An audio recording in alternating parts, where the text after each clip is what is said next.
All right. Hello, fantastic viewers. Welcome back to another empowering episode of Talking Business with Ritz.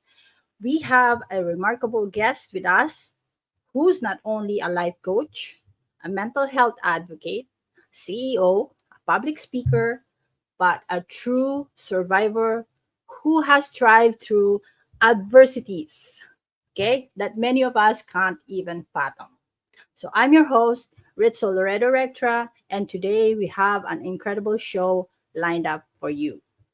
So my mission is to provide a platform that will help elevate experts to showcase their authority. Join us in spreading the word by giving this video a thumbs up. All right, subscribing and sharing it with your network. Hit the notification bell, ding, ding, ding, so you never miss out on our upcoming episode.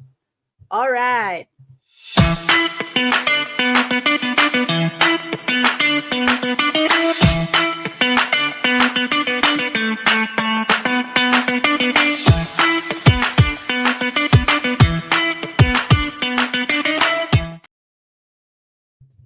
Okay, now the mission of Talking Business with Ritz is to humanize entrepreneurship.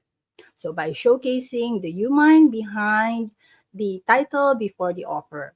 So we explore topics and strategies that empower entrepreneurs, providing valuable insights, actionable advice, and authentic connections within the business community. So through live expert interviews, we aim to make business talk fun, simple, and practical, and to fostering a sense of reliability or relatability and inspiration for the audience. So we discuss strategies empowering coaches, course creators, consultants, and service providers for business and personal growth.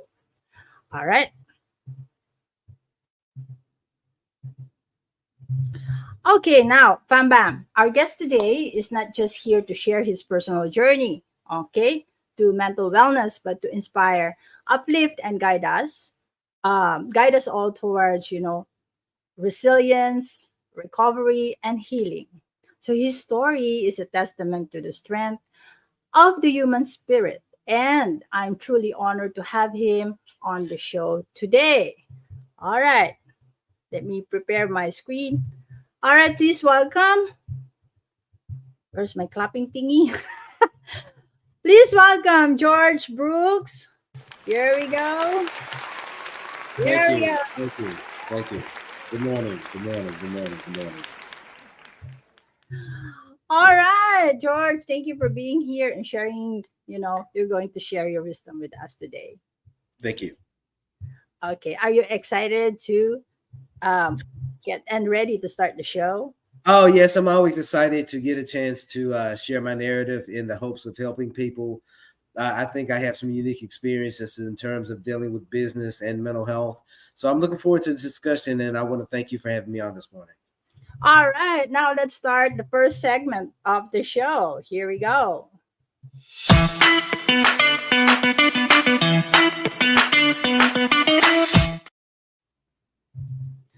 All right, now welcome, Fam Bam, to Talking Business with Riz. If you've just joined us, make sure to comment hashtag live or hashtag replay if you're joining us on replay. Now remember to click the subscribe button, show some love with a thumbs up, and share this stream with our fellow entrepreneurs. Feel free to drop your questions in the comments and we'll address them as we go along. Now we are now in the Know the Expert segment, and we'll be starting, an ingredient life coach and mental health advocate, George Brooks. So we are going to know George on a Right. deeper level. So George, Right. are you excited to start?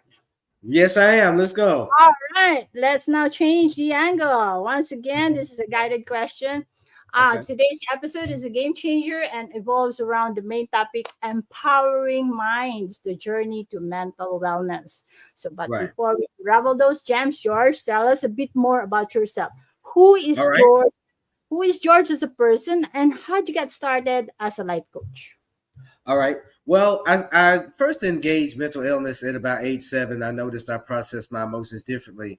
And being a young black male in the family at that time, my parents were non-traditionalists and they believed in getting me help. So between there and my early 20s, I went through various times of poor mental health, eating addiction, morbid obesity. In my early 20s, I had weight loss surgery, but during certain mental health and chronic health issues, I developed a 10-year cocaine addiction. But 6 years ago, I've kicked that habit clean. I am now recovered. I am now in a good spot, and I started my nonprofit Meta Association as a way to help other Black people dealing with mental illness and all people dealing with mental illness. We Mm-hmm. also fight recidivism as well as promote healthy fatherhood.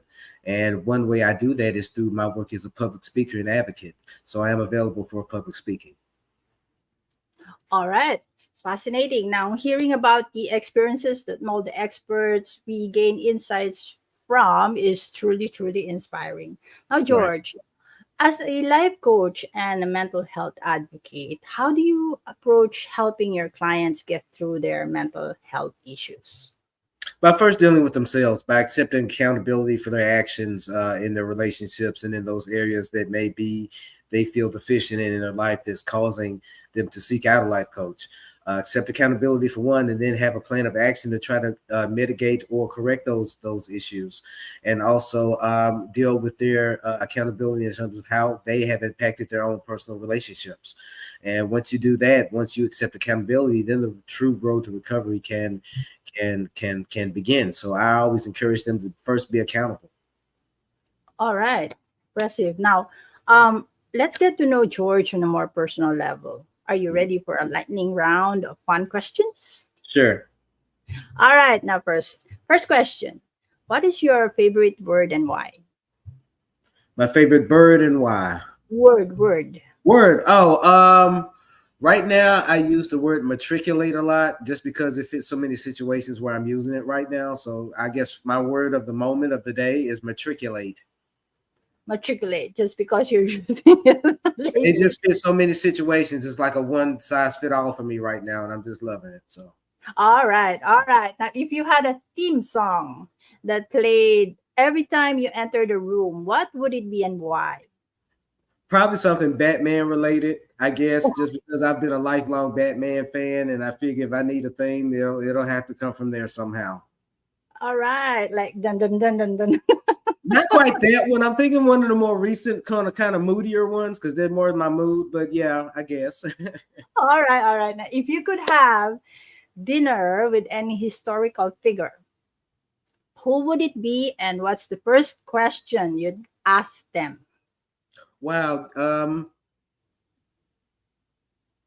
Oh, wow. Because there's so many people that I admire throughout history that are no longer here. Mm. Even more, I guess Kurt Cobain. And I would ask him how he got that out of him. I think that's something as a person with a mental illness similar to his that I struggle with is somehow kind of always had to get that out of myself, those Mm. emotions. And he seemed to be so successful in doing it. So that's I know that's the off the wall question, but it's Kurt Cobain, and I would ask him, how did you get that out of you? Wow. All right. All right. Interesting. Now, what's your go to comfort food that never fails to lift your spirits? Uh my mother used to make a cheeseburger casserole. It was like a poverty meal. And like I guess whenever I'm feeling gloomy, I crave that. So I try to cook it for myself when I can. So that cheeseburger casserole. Wow. All right. Now, if you could possess any superpower, what would it be and how would you use it for good? Okay. Now my son and I, we have this conversation all the time, my 13-year-old Caleb.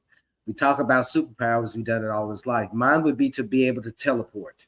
How would I Wow. use it for good? I could use it to transport people out of dangerous situations. I could use it to help transport goods to areas that are affected by a storm. Mhm.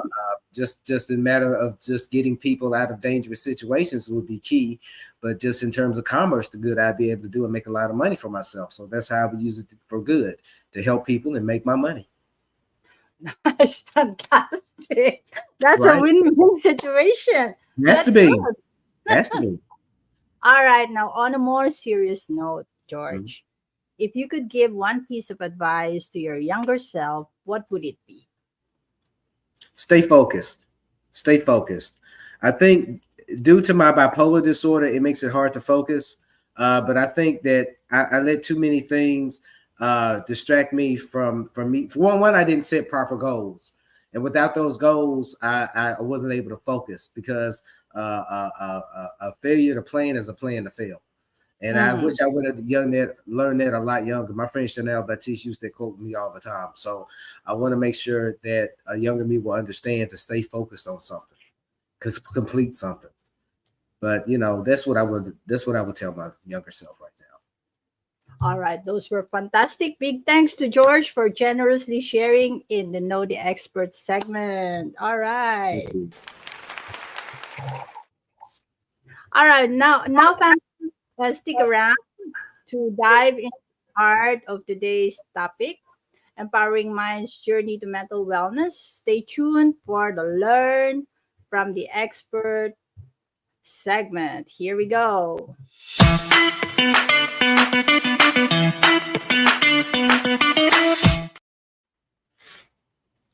Welcome back, amazing Pambams, to Talking Business with Ritz.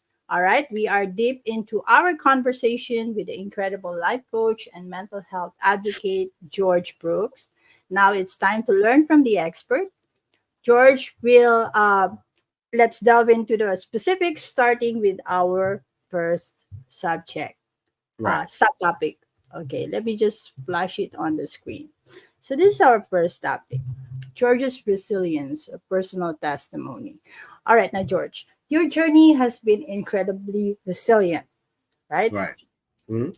Can you share a pivotal moment that tested your strength and how you overcame it?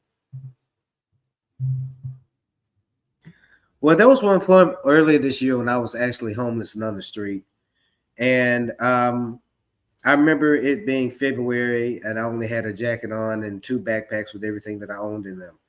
And Mhm. I had just got out the hospital for a heart attack, and I was trying to go through emergency room to emergency room, trying to find a warm place, a warm corner, and avoid the police.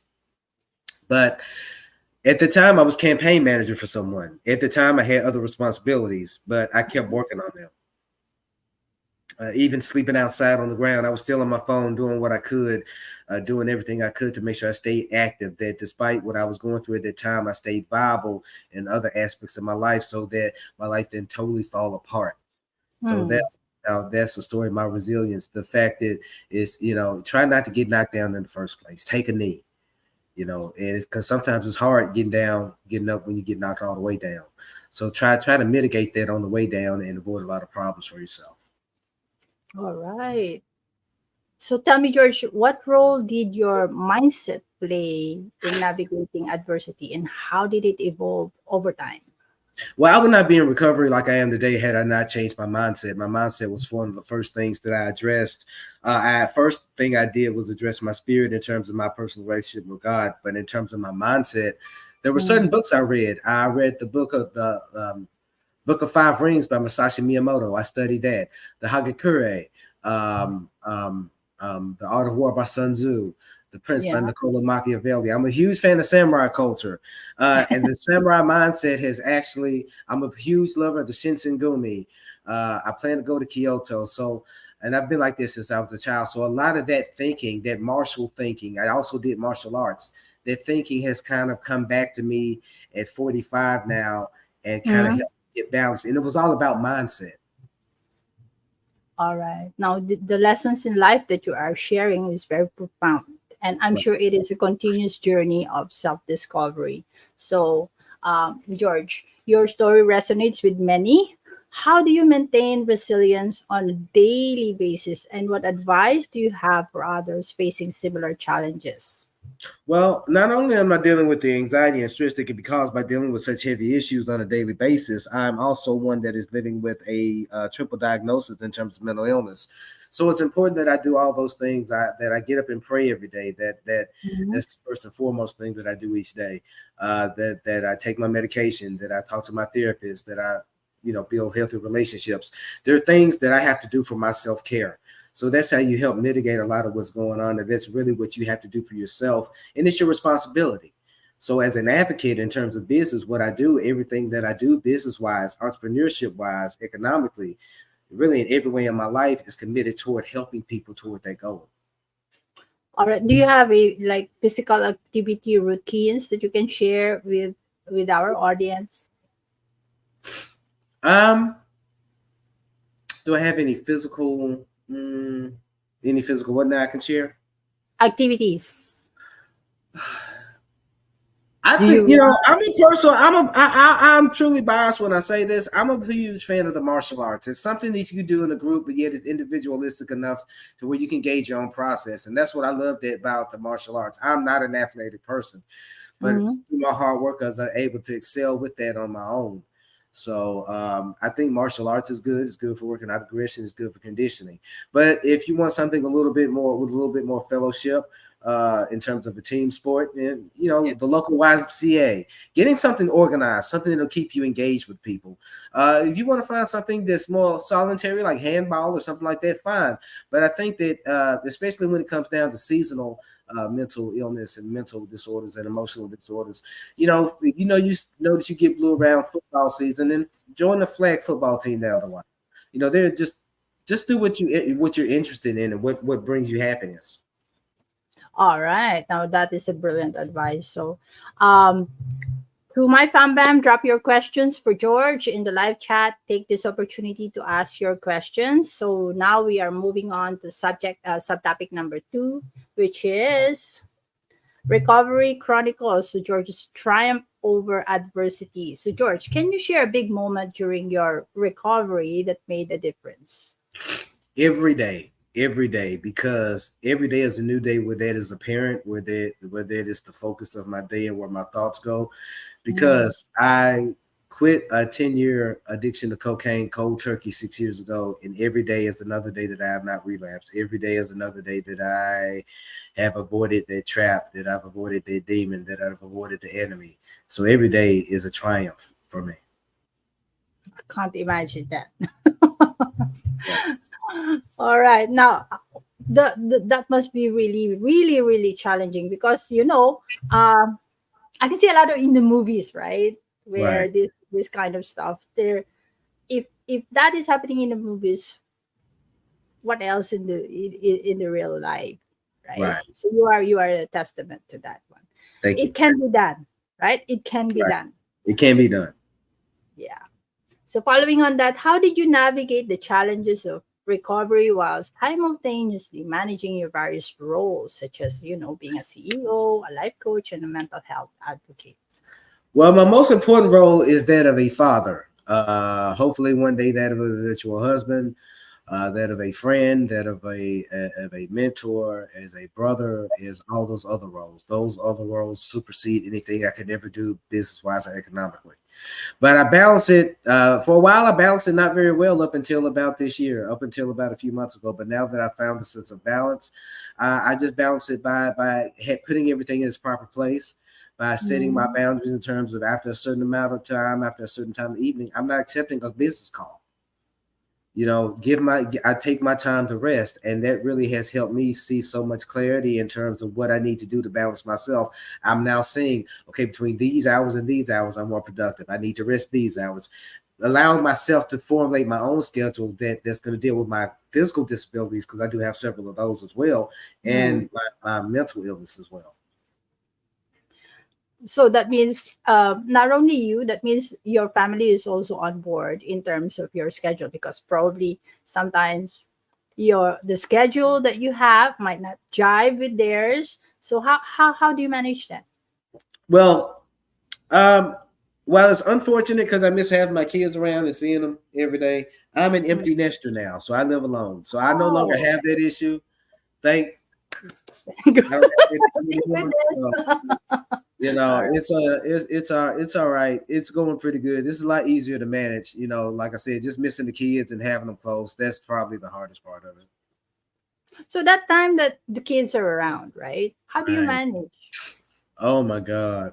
I think about those days when I was doing that, because I had basically 4 teenagers and a bad 8-year-old in the house, and not very well. I didn't manage very well. I think at that point, I was not the person that I am now. There were certain life experiences that I had yet to kind of feel the impact of at that time. So I was a different person. So I did not manage it very well, neither professionally or personally. So that was my feeling, and that's how I know how to handle it well now. All right. So that is very, very insightful. So tell me, what lessons from your recovery journey do you integrate in your coaching and advocacy work, and how do they benefit others? So many, but I'll pick one. I always go with accountability, but I'll go with this one. An openness, an open-heartedness, an open-mindedness, being willing to change and accept things about yourself that may be ugly for you to look at, but that being open to divergent opinions about mental health, about emotional health, to understand maybe the way you believe things aren't necessarily the way things are. But you have to be open to at least having a dialogue with that other person. And through that, we can destigmatize mental illness and get it to a point to where it's more manageable for more people. All right. So that is a lot of value bombs, a lot of mic drops you've given there. So Thank you. we're not transitioning to our topic number 3, which is the healing. Okay, healing narratives, George's path to wholeness. Okay, now with what you've been through, finding healing is crucial, as you mentioned. Can you share a specific practice or habit that had profound impact on your journey aside from martial arts? Right. I'm into retro video games, like video games from the 80s and 90s. Oh, I have like the little retro console that I hook up to my TV. It's got like 60,000 games on it, and I never take the time to play it because I always say, but it provides me comfort having it with me. But I'm actually gonna, like, after this, I'm gonna play some for the first time in like months, and I'm wow. actually gonna start doing that. So yeah, this show has actually got me back on my grind. So thank you. All right. So when confronted with setbacks or challenges, right, you all Right. face self-doubts. Okay. Right. What advice would you give someone struggling with self-doubts in their healing journey? In terms of dealing with self-doubt, typically the problem is that we're comparing ourselves to situations to other people. So a good way to remove self-doubt is to only compare yourself to where you were. If you even do it on a weekly or monthly basis, you'll find that your progress will help keep you motivated. Another thing you can do is, surround yourself with positive, good, affirming people. People that when they do see you maybe down yourself, they know how to extol your virtues and help keep you motivated. Don't become dependent on that. Don't rely on that. But it's good to have those kind of relationships in place. All right. How do you keep tab on the day-to-day things? Do you do journaling? Yeah, I've developed some things. I'm trying to create a bunch of content, so I'm in a very experimental phase right now. So Mhm. what I'm doing right now counts as journaling, but my good friend 𝘱𝘕𝘭𝑚𝐵APTISTE has suggested journaling. I have several close friends and compatriots that have, extolled the virtues of journaling. So I try to do a little bit every day. All right. That's practical advice. Now, lastly, how has your path to wholeness influenced your approach to helping others on their healing journey? Mainly, the path that God has put me on has given me has shown me how to clear a path for others. Just through what I've been through, what I go through on a daily basis, it's given me such insight into ways that I can help people prevent a lot of what I've gone through. And that even reaches to my own children. So that's something that I feel like I've gained from all of this. All right. That's phenomenal insight, George. Now, before we move on, a quick fire question for you, George. What's Yes, one thing you wish every entrepreneur knew about mental health issues? that it's real. And we as employers, when entrepreneurs come employers, we have to make sure that we give people time to deal with their mental health issues or emotional health issues. That's one thing I'm a staunch advocate for, is allowing maybe PTO days or leeway with those living with diagnosable mental health issues, because that's a different thing than just catching a cold or something like that, and it can be sudden. So really, I guess at my core, I'm asking for more understanding from entrepreneurs, from business owners, and from society as a whole in dealing with anyone with a mental illness in any situation. All right. And it is not something to be ashamed of. Right. Exactly. Thank you. Yeah, thank you, George, for sharing your inspiring journey and insights on healing. It's truly remarkable. So I will address everyone. Stick around. We're heading into our final segment, Work with the Expert, where George will share some exciting opportunities and how you can benefit from his expertise. Okay, stay tuned. Now, George, are you ready for the final segment? Yes. All right, let's do this.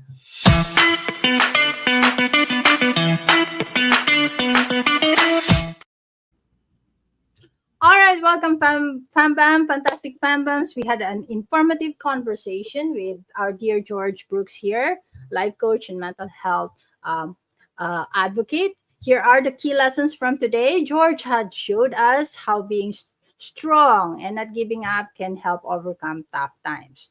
So George's stories teaches us that even when things get hard, we can turn them around and win.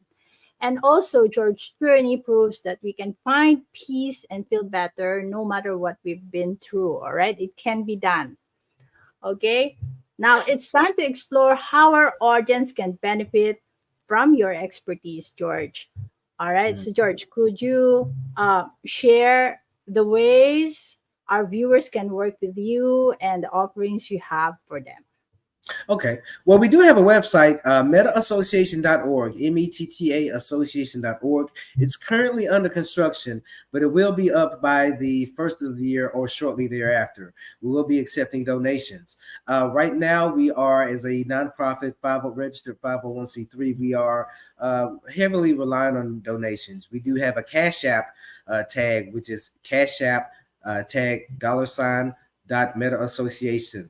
So you can feel free to donate there. That will really help us out, and we really appreciate it, especially during this holiday season with efforts that we have going. I'm available for public speaking. You can reach me at 901-631-4300, or you can email me at gbrooks@metaassociation.org. All right, can they reach you through Facebook as well?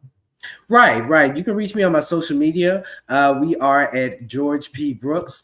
You see the tag below. Please feel free to click and paste and copy and paste and do whatever you can. Send me a friend request and a DM if you want to collaborate, and I'll be sure to get right back with you. All right. So a massive thank you to you, our incredible guest, George Brooks, for sharing your inspiring journey. Mm-hmm. Okay, with our audience.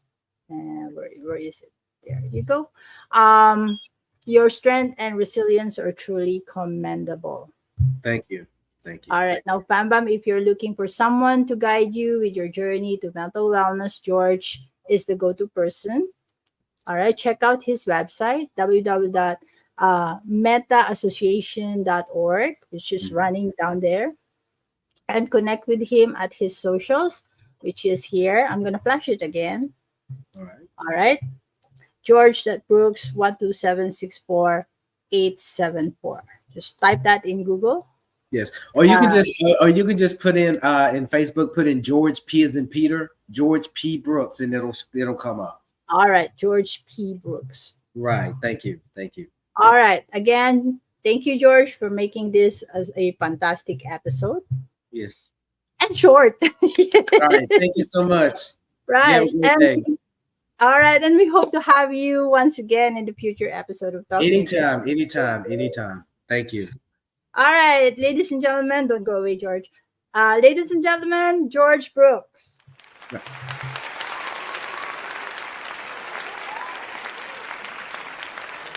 All right.